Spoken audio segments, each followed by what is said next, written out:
What's up, guys, and welcome back to Will Sports Talk. So this is my Week 6 recap and my Week 7 predictions. So without being said, let's get started. The first game I want to talk about is actually the Red River rivalry, Texas and Oklahoma. Oklahoma actually won this game 34-30. Oklahoma quarterback Dillon Gabriel, he went 23 for 38, passed for 285 yards, 1 touchdown. He did not have a pick in this game. Dillon Gabriel, he also actually led the team in rushing with 14 carries, 113 yards, and a touchdown. Just behind Dillon Gabriel, halfback Tawee Walker, he had 15 carries, 46 yards, had 2 touchdowns. Oklahoma actually finished this game with 201 rushing yards for the game. Wide receiver Jalil Farouk, he had 5 receptions, 130 yards. He did not have a touchdown in this game. Defensively for Oklahoma, Jaron Kanak, he led the team with 13 tackles, 7 solo tackles, had 1 sack and 1 tackle for loss. Defensive back Kendall Dolby, he had 1 pick. Defensive back Gentry Williams, he had 1 pick.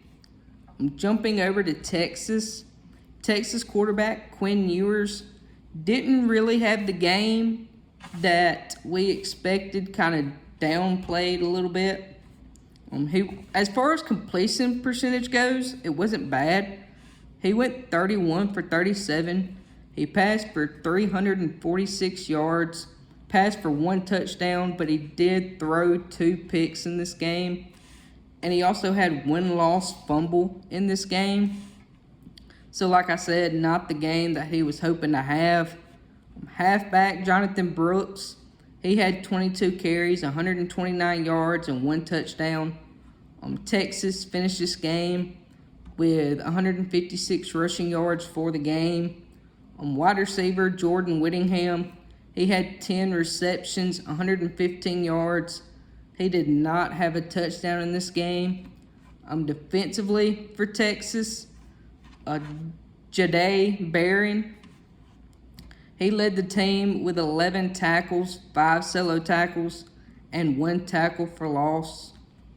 Just a little recap on this game. This game was really a back and forth battle there all game, really until the last 15 seconds of this game. Really, if you go back and look at it, Texas really won on every aspect of this game except the scoreboard. There were a few factors that led to Texas losing this game. 2 of which slow starts and turnovers. Slow starts and turnovers are killing Texas, and especially in this game. Quinn Ewers struggled to get going in that first half before playing much better in that second half for Texas. Texas turned the ball over 2 times in that first quarter, and one of those turnovers led to points for Texas. Texas, they turned the ball over 3 times overall in this game. Penalties are another thing that killed Texas in this game. Texas had 9 penalties for 70 yards. The play calling for Texas was kind of conservative in this game, kind of unsure of the play calling in this game, especially in the first half. And that's really not something you usually see from a Steve Sarkisian-led offense. So they've got to get that rolling.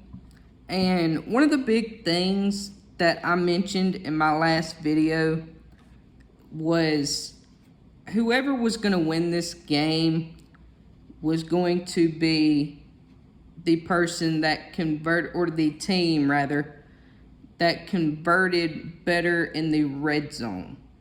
Which team could get in the end zone once they passed the 50-yard line? And Texas went 1 for 3 in the red zone. So they did not perform very well in the red zone.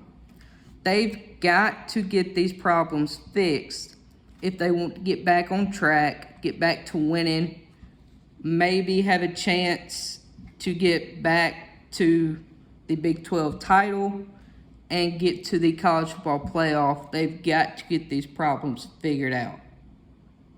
My next game I want to talk about is Washington State and UCLA. Now, UCLA actually won this game 25-17.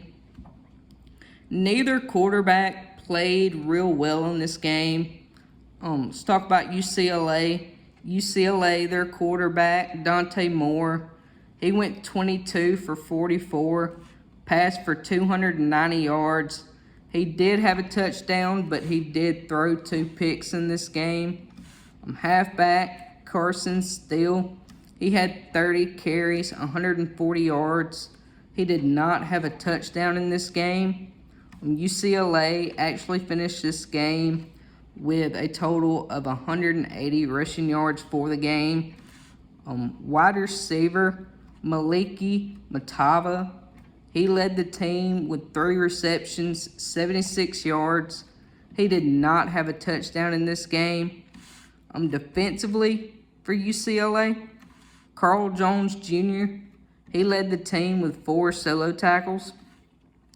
Defensive back Alex Johnson, he had a pick.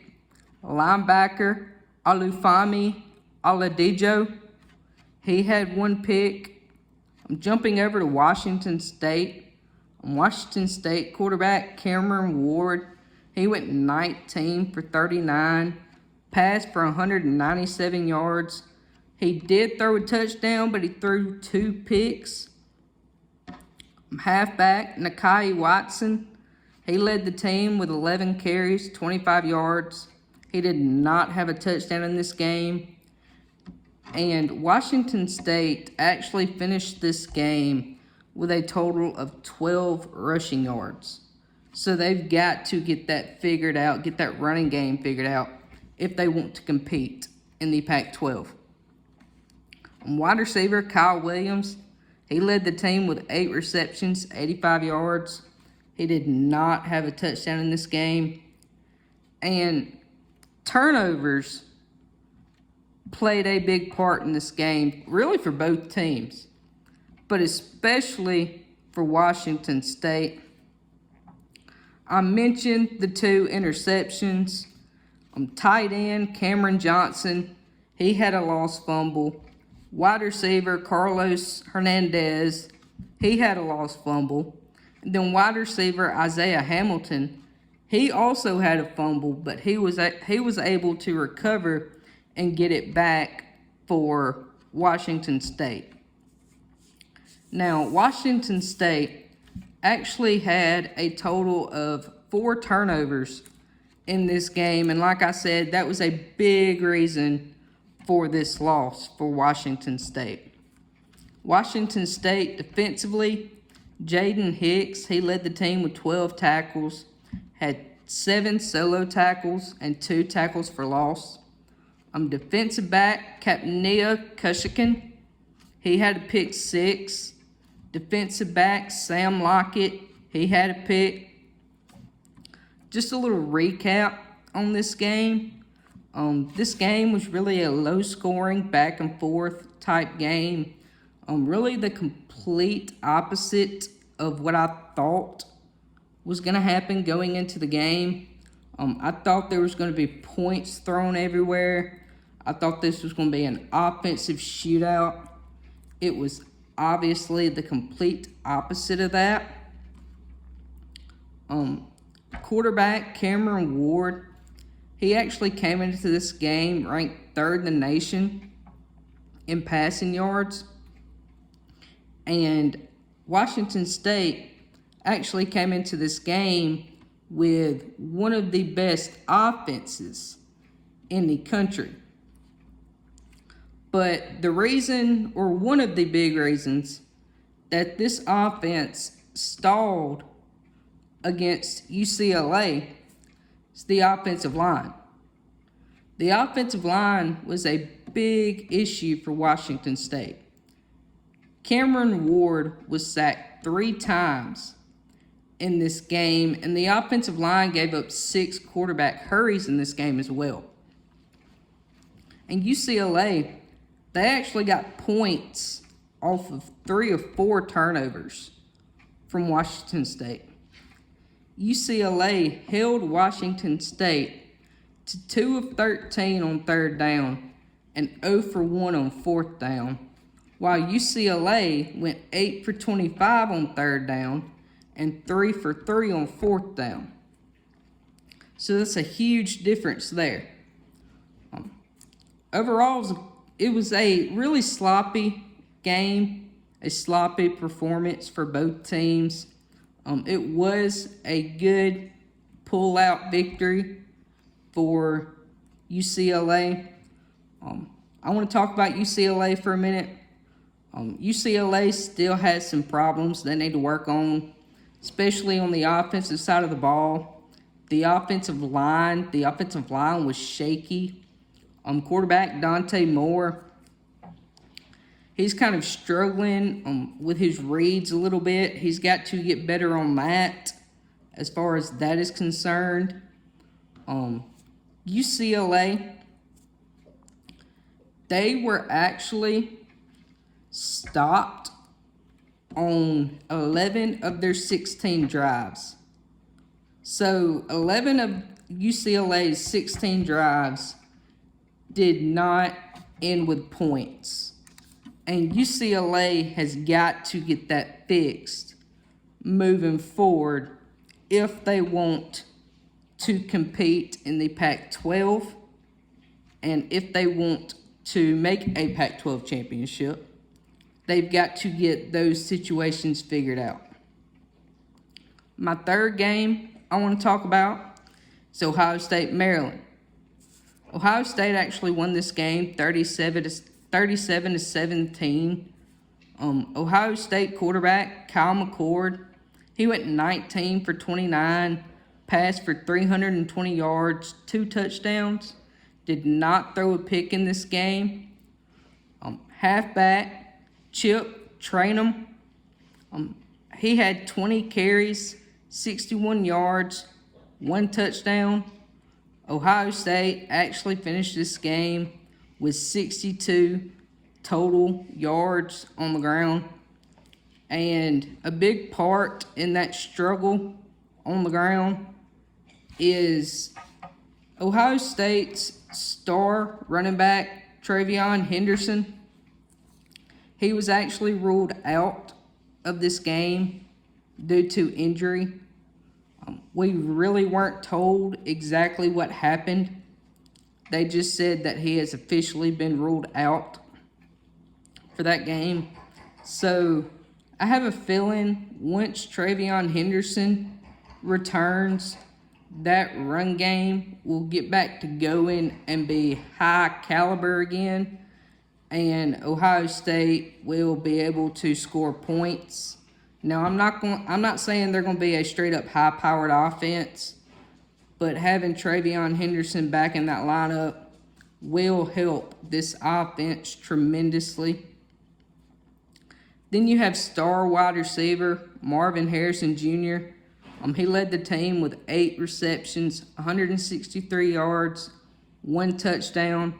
Defensively for Ohio State, Tommy Eichenberg, he led the team with 13 tackles, 7 solo tackles. Safety Josh Proctor, he had a pick 6. Safety Lathan Racem, he had 1 pick. Jumping over to Maryland quarterback Taulia Tagovailoa, brother of Tua Tagovailoa, he went 21 for 41. Passed for 196 yards, 1 touchdown, but he did throw 2 picks. So this was not his best game by any means. Halfback Antoine Littleton, he led the team with 13 carries, had 38 yards, did not have a touchdown in this game. Maryland actually finished this game with 106 rushing yards for the game.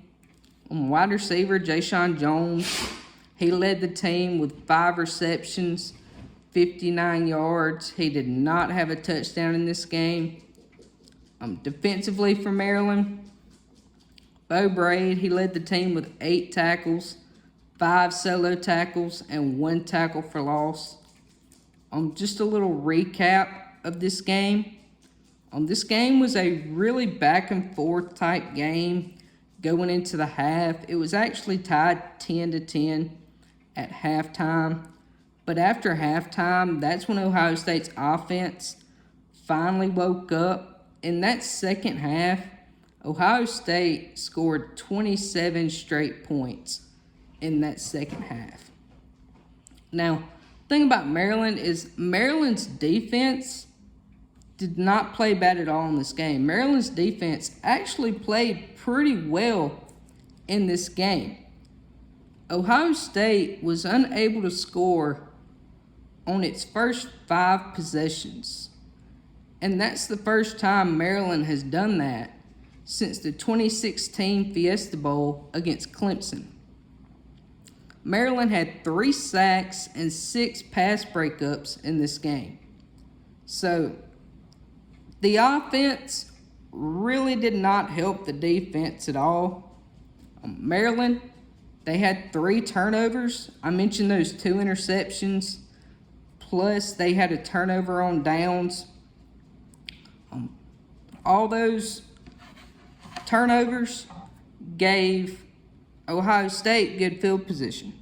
All those turnovers just happened to fall to where Ohio State had good field position. So like I said, the defense is really not at fault for this loss. You can really blame this loss on the offense for Maryland. This Maryland offense has got to get those turnover problems figured out if they want to get back on track and continue to win and to be able to compete in the Big Ten. As for Ohio State, jumping over to Ohio State, Ohio State does have some issues there. Their offensive line, they looked really shaky there. They've got to get that figured out if they want to keep this winning streak going, and if they want to make a college football playoff, they've got to get that issue figured out. But overall, it was a good win for Ohio State. My last game I want to talk about is Alabama-Texas A&M. Alabama actually won this game 26-20. Alabama quarterback Jalen Milroe played a lot better than he has in the past. This is probably his best game of the season. He showed major improvement in this game. Jalen Milroe, he actually went 21 for 33, passed for 321 yards, 3 touchdowns. He did throw a pick in this game, though. Running back, Jace McClellan, he led the team with 12 carries, 45 yards. He did not have a touchdown in this game. Alabama actually finished this game with a total of 23 rushing yards for the game. And I actually saw something on Bama 24/7 Sports earlier today that said Alabama is on pace for having the worst rushing offense since 2006. So Alabama has got to get that rushing offense figured out, get that run game going if they want to continue to win and compete for the West and compete for a college football playoff. And honestly, this rushing offense being so bad for Alabama, I did not expect that when Alabama hired Tommy Rees as their offensive coordinator. Considering Tommy Rees is more of a run-first guy, a downfield run guy. So I really did not expect that coming from Tommy Rees. But wide receiver Jermaine Burton finally had his breakout game.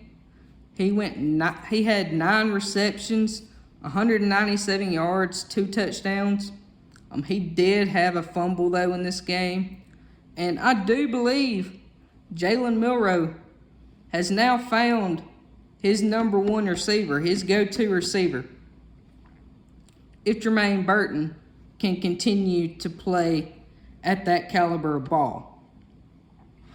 Now, defensively for Alabama, Tim Keenan, he led the team with 8 tackles. He had 4 solo tackles, 1 sack, and 1 tackle for loss. Defensive back Caleb Downs, he had 1 pick. I'm jumping over to Texas A&M. Texas A&M quarterback Max Johnson, actually transferred from LSU. He went 14 for 25, passed for 239 yards, had 1 touchdown, but he also had 1 pick in this game.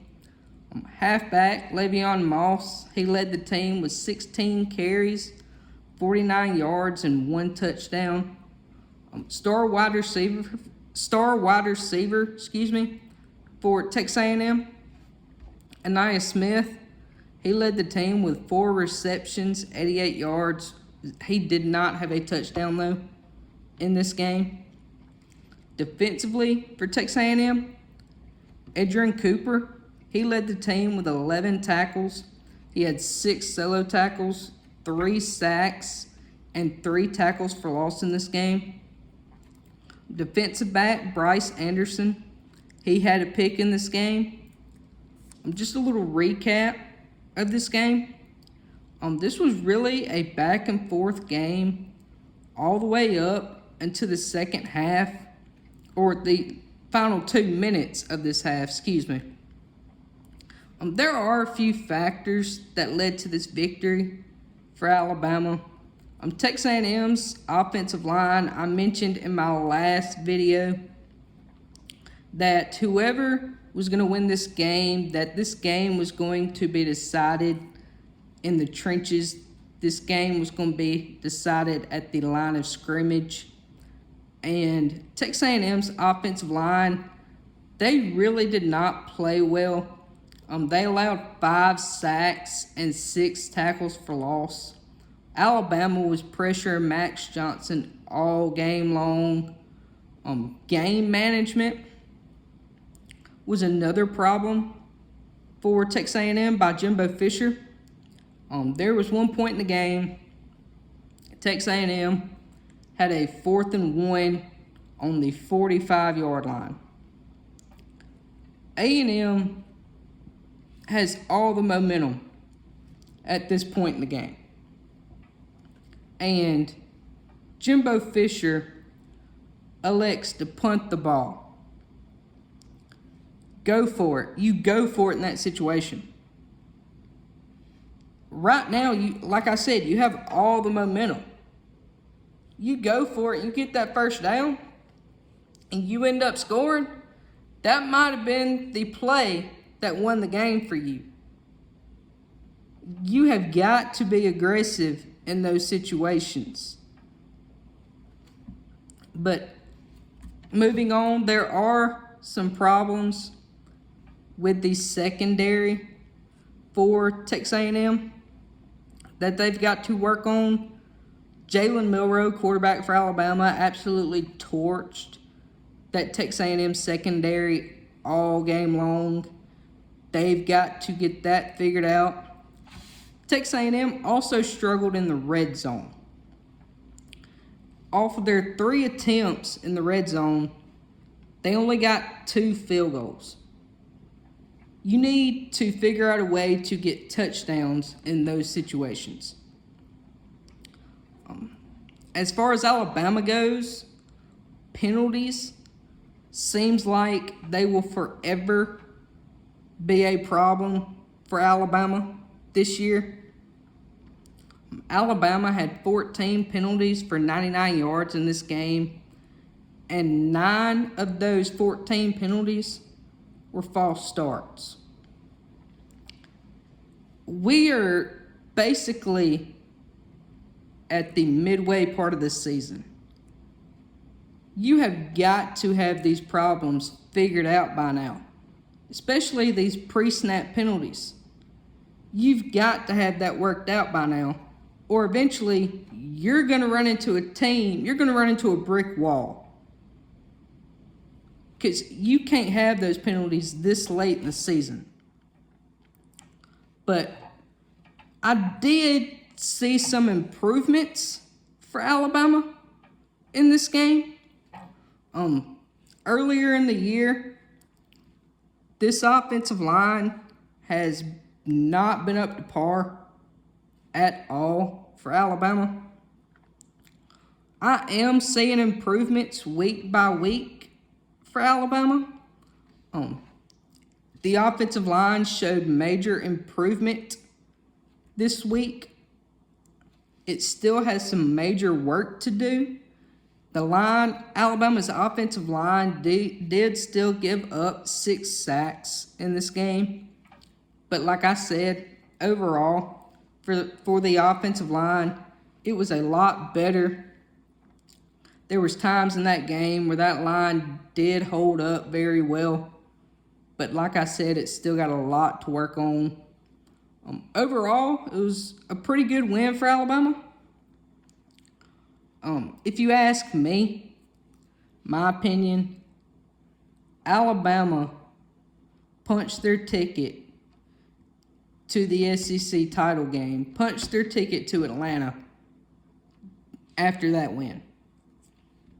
That win got them to Atlanta. I believe Alabama is in Atlanta after that win right there. But some other college football scores: Louisville shocks Notre Dame 33-20. USC only beats a terrible Arizona team 43-41 in 3 overtimes. Alex Grinch, I don't know why you're not fired yet. You should have been fired already. I guess Lincoln Riley likes having heart attacks during games, and that's why he's keeping you around. Because if I was Lincoln Riley, you would have been gone like 2 or 3 weeks ago. I swear, I would like to see a college football staff with both Alex Grinch and Pete Golding on the same staff. That would be one of the worst defenses ever assembled in college football. It would. But you got Oregon State defeating Cal 52-40. You got LSU bouncing back against Missouri 49-39. Still got major problems on the defense that they need to address. It seems like that defense is never going to get better for LSU, but a win is a win for LSU. And maybe they can continue to improve on the defensive side of the ball. And then, of course, the shocker of the night: Georgia Tech defeating Miami 23-20. Now, I kind of want to talk about this one a little bit. Miami was up in this game with I want to say maybe a little over a minute left in this game. All Miami had to do was take a knee. And Mario Cristobal, instead of taking a knee, elects to run it up the gut. And they fumble the ball. Georgia Tech recovers the ball. A few plays later, they're in the end zone to win the game. Mario Cristobal, what are you doing? You take a knee, take your victory, and win the game. I don't know if you're trying to run the score up, to make it not look so bad. But a win is a win. You take your knee in that situation. That loss is on Mario Cristobal. But going on to my Week 7 predictions, my first game I have here is USC Notre Dame. Notre Dame is actually a 2.5-point favorite. I like USC's offense. USC's offense is one of the best in the country. Caleb Williams, I have a feeling, is probably on his way to be the first back-to-back Heisman Trophy winner. But at the end of the day, I like Notre Dame's defense a lot more than I do USC's. And in that case, I'm going to take Notre Dame minus 2.5. I'm going to take Notre Dame to win this game. My next game I want to talk about is Oregon and Washington. Two top 10 teams. Two teams that are top of the Pac-12. Two explosive offenses. I believe this is going to be a high-scoring game. Bo Nix, he's looking like a Heisman Trophy candidate. And, of course, you got Michael Penix Jr. on the other side, who was another top quarterback in the country. Like I said, high-scoring game. But in the end, I do like Oregon's defense a little bit better than I do Washington's.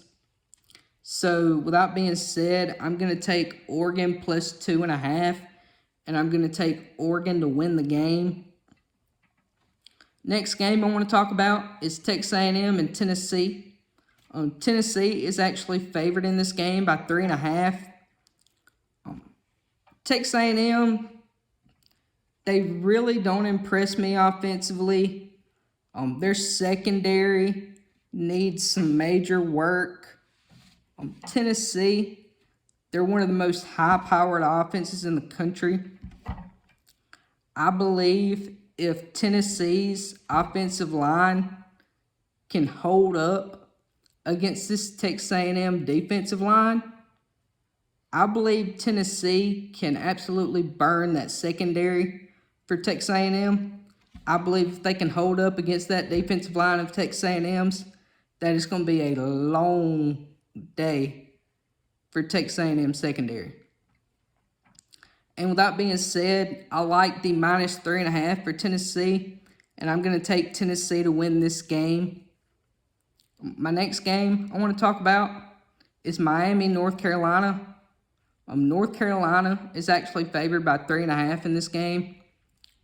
Two pretty good quarterbacks.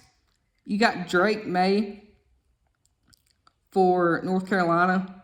He is one of the top quarterbacks in the country. And then on the other side, you got Tyler Van Dyke, he's a very good quarterback for Miami. If I'm being honest, I like North Carolina's defense just a little bit more than Miami's. I expect this to be a close game throughout. But like I said, I like North Carolina's defense just a little bit more. I like the minus 3.5 for North Carolina, and I like North Carolina to win this ball game. And my last game I want to talk about is Auburn versus LSU. Now, I believe this is like a 6:30 kickoff. This game is in Death Valley. LSU's an 11-point favorite. Auburn, going into this game, has one of the best defenses in the SEC, if you ask me. So, Auburn's key to winning this game is going to be to keep this a low-scoring game. If they let Jaden Daniels and Malik Neighbors pop off in this game, it's going to be a long day for Auburn. Because let's be honest, offensively, really the only thing Auburn has offensively is a run game. They're going to be able to run the ball on LSU. This LSU defense is pretty terrible. They're going to be able to run the ball on LSU. The thing is, can they keep LSU low scoring? If they can keep LSU to a low scoring game and efficiently run the ball, I do believe they have a good chance to win. Now, with this game being in Death Valley at night, I do like the plus 11 for Auburn, but I do like LSU to win this game. Without being said, that is the conclusion of my Week 6 recap and my Week 7 predictions. I hope y'all enjoyed the video, and I will see y'all in my next one.